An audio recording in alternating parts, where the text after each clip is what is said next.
Estás escuchando La Tarde con Cristina, Cadena COPE.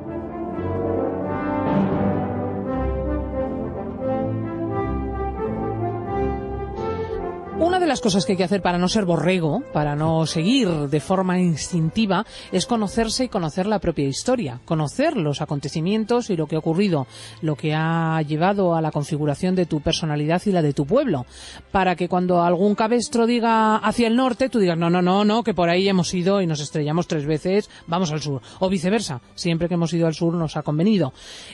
Para ello tenemos nuestro espacio, el de la Gesta de España, la historia de la Gesta de España, que nos ilustra sobre estos extremos y es bastante más práctico de lo que ustedes creen. Don José Javier Esparza, que está con nosotros ya desde comienzo de hora, nos trae hoy un plato especial a la crónica histórica. Un plato especial que es una historia poco conocida, que no se suele contar mucho y que además no es agradable contar porque es una historia enormemente trágica. Es uno de esos episodios ante los que uno no sabe si admirarse por la capacidad humana de resistencia o llorar porque el desenlace de los hechos fue brutal. Se trata de la expedición española al estrecho de Magallanes, en el extremo sur del continente americano, en 1584. Se trataba de plantar allí asentamientos estables para cortar el paso a los piratas. El desafío era tremendo, había que sobrevivir en un medio natural extremadamente duro. La inmensa mayoría de los expedicionarios, familias enteras, pereció. Esta aventura tiene un nombre que es Pedro Sarmiento de Gamboa. Su peripecia da fe de los inmensos peligros que afrontaron los españoles en la conquista de América.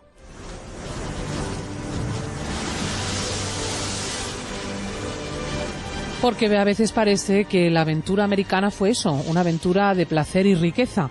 Pero nos tenemos que poner en situación. Estamos en 1579. España es la mayor potencia del mundo. En América ha creado un mundo nuevo que abarca desde California hasta la Tierra del Fuego. Y los enemigos son numerosos. Uno de ellos, Inglaterra, intenta por todos los medios debilitar al imperio. Para ello cuenta con su flota. Los corsarios ingleses viven en perpetua guerra contra España y aprovechan las rutas abiertas por los españoles para atacar nuestros barcos y ciudades. Una de esas rutas precisamente era la del estrecho de Magallanes, en el extremo sur de América. Recordemos que es la que abren Magallanes y Elcano en 1520 y que había permitido en su momento algo grandioso, que fue comunicar el Atlántico con el Pacífico. Bueno, pues el corsario inglés Drake va a utilizar esa vía para atacar el Perú y creó una desolación extraordinaria. Los españoles, dispuestos a impedir nuevos ataques, decidieron algo que fue tremendo.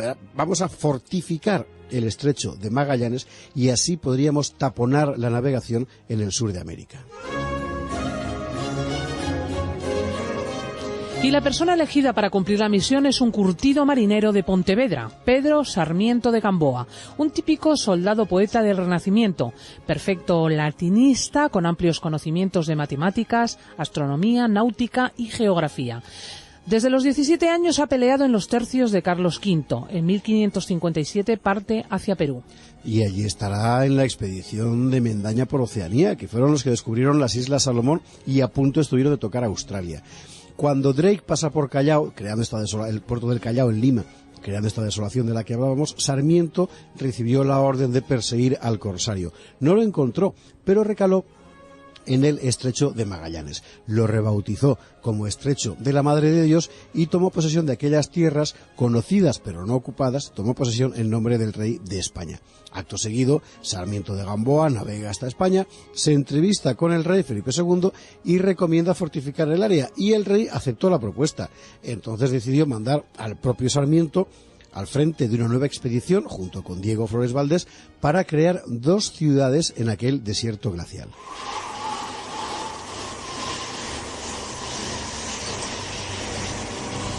Desde luego el estrecho de Magallanes, para quien no lo conozca, es cualquier cosa menos un paraíso. Es una estepa fría de vegetación paupérrima. La temperatura media en verano es de 10 grados. En invierno los vientos muy fríos superan los 150 kilómetros por hora y las temperaturas descienden hasta los 12 grados bajo cero. Claro, establecerse en aquellas tierras de forma estable y a finales del siglo XVI, es decir, sin petróleo, sin electricidad, todo eso, era una aventura imposible. Pero eso es exactamente lo que se propusieron los españoles. ¿Para qué? Para que aquellos asentamientos permitieran a las poblaciones del Pacífico librarse de los piratas.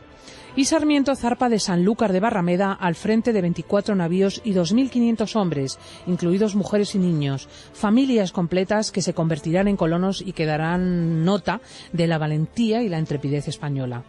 Es un desafío fascinante, pero pronto se convierte en una tremenda sucesión de catástrofes. Apenas zarpa la expedición de Sanlúcar, un terrible temporal azota las aguas, Sarmiento y Flores pierden 5 barcos y centenares de hombres, la flota tiene que refugiarse en Cádiz, aún no habíamos salido, como quien dice, de España. A las pocas semanas de volver a la mar, se ven obligados a permanecer largo tiempo en Cabo Verde, en África.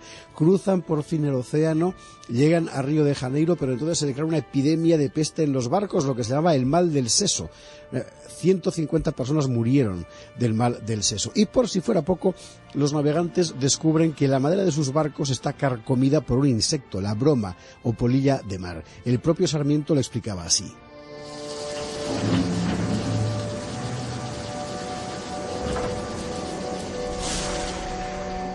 Y aun hasta el hierro se había de tal manera corrompido, cosa inaudita, que con las manos se podía moler, y así lo que iba labrado de palas, azadas y hachas, con las manos se deshacía como papel, y al menor golpecito se deshacía en tierra. La polilla va a inutilizar 2 barcos. Como ya comenzaba el invierno austral, la flota tuvo que esperar en Río de Janeiro varios meses, hasta noviembre. Solo entonces la escuadra española, reducida ya a 16 buques, podrá intentar la entrada en el estrecho de Magallanes, pero será un nuevo desastre. Un barco naufraga y 350 hombres mueren con él. La situación es desesperante. Sí, porque cada vez que intentan penetrar en el estrecho, los vientos y las mareas les hacen volver. Los capitanes se pelean, Diego Flores, atemorizado, decide que la aventura es imposible y opta por volver a España con los mejores barcos, se rila, pero Sarmiento no se da por vencido. Logra armar 5 barcos, consigue reunir 550 hombres y se hace a la mar. Y cumplió la misión. Es febrero de 1584 cuando logra penetrar en el estrecho y desembarcar con 300 hombres en la orilla norte. Había 2 frailes, 116 soldados, 48 marineros, 58 colonos, 27 obreros, 17 mujeres y 10 niños. En un valle aparentemente bien regado, y ya veremos por qué aparentemente, decide Sarmiento fundar un pueblo y lo llama Nombre de Jesús. Las crónicas nos han legado la descripción de aquel momento. Es importante porque así aprendemos cómo hacían los españoles aquellas cosas. Luego Pedro Sarmiento arboló una cruz donde había de ser la iglesia, y en la plaza puso el árbol de la ejecución de la justicia. Trazó luego la iglesia, y el gobernador, con una azada en las manos, cavó los primeros golpes para el cimiento del altar mayor. Puso en el hoyo la primera piedra, puso una gran moneda de plata con las armas y nombre de su majestad, con año y día, y testimonio e instrumento, escrito en pergamino embreado entre carbón, por ser incorruptible, dentro de una botija, con el testimonio de la posesión. La fe y la justicia sembraban los primeros galones en esa tierra. Sarmiento organizó bien las cosas, repartió solares, instituyó un cabildo, pero el lugar era mucho menos grato de lo que parecía. La verdad es que los españoles tardaron poquísimo en empezar a experimentar las penurias enormes de la vida en el extremo austral. Tanto que una noche parte de la marinería deserta, se lleva 3 naves, deja solo una a los colonos. En fin, Sarmiento, que era un tío muy tenaz, la utilizó para ampliar su expedición, navegó unas leguas, penetró tierra adentro y fundó un nuevo establecimiento, Rey Don Felipe. Pronto, no obstante, el conquistador ha de rendirse a la evidencia. Tampoco allí podrán sobrevivir sin ayuda exterior. El frío y el hambre aprietan, con ellos la desesperanza. El líder intenta mantener alta la moral, viaja de un asentamiento a otro. En uno de esos viajes, una tormenta arrastra al navío de Sarmiento. El capitán desaparece. Los colonos quedan en tierra y sin barco con el que escapar.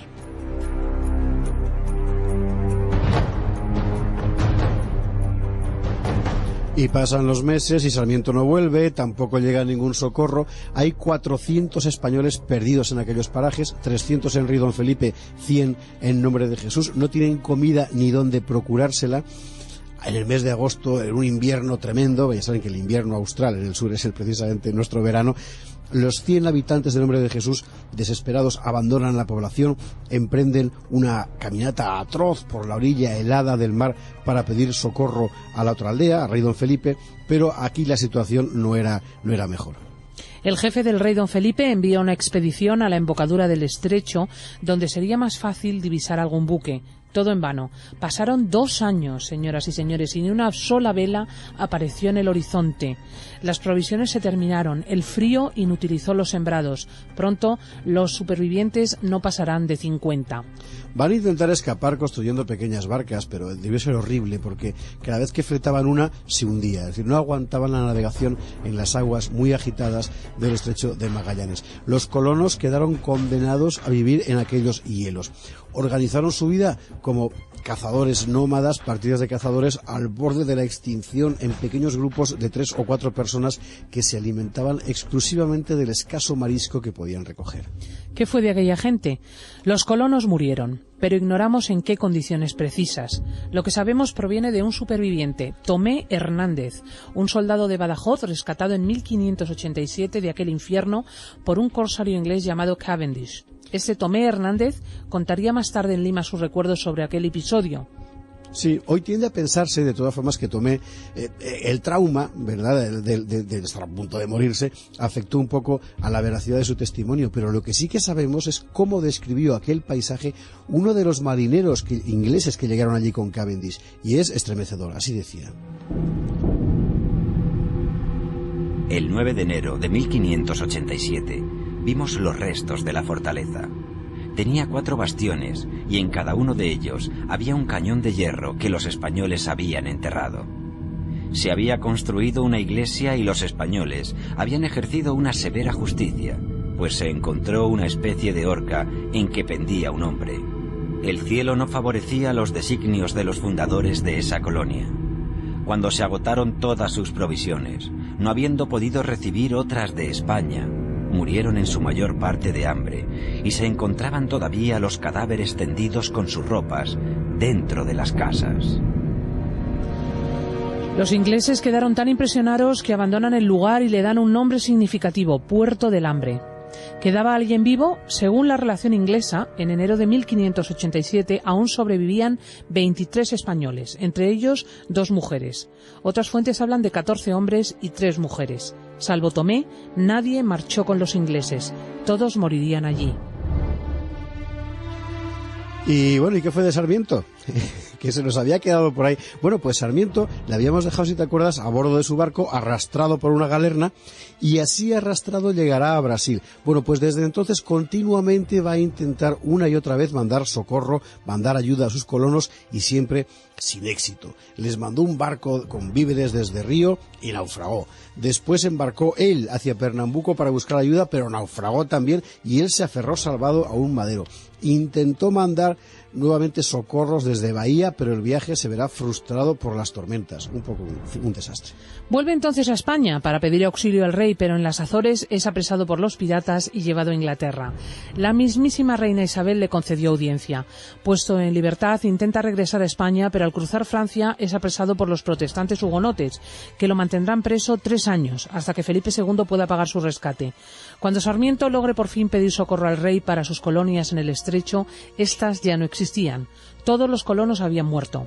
Sarmiento prestó su último servicio a la corona en 1592, con 60 años, como almirante de una armada de galeones destinada a escoltar el oro y la plata de Indias, y murió a bordo en el mes de julio de ese mismo año de 1592.